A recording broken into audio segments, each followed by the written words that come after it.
Welcome to the Salmon Runs YouTube. Enjoy the video. In this video, I will show how to connect Acura RDX Bluetooth, easy method.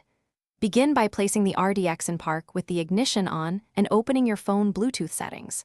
From the Acura infotainment, choose Phone, then add Bluetooth device to start scanning. Select the RDX entry on your phone and confirm the pairing code shown on both screens. Finish by allowing contacts and messages access for full hands-free use. Ready for a quick step guide to pair your phone with the Acura RDX Bluetooth?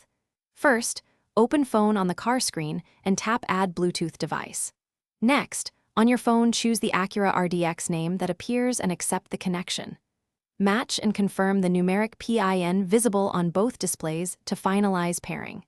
Finally, grant permission to sync contacts and messages so calls and texts work seamlessly while driving.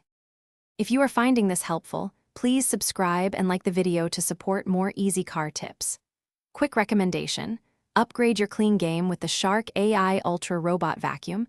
Voice control makes cleanup simple, and it even pauses for phone calls, which is perfect after pairing your phone.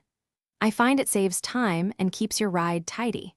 Check the description for the link and other deals. Now let's get back to the video. If pairing problems occur, stay calm and try simple fixes that usually work.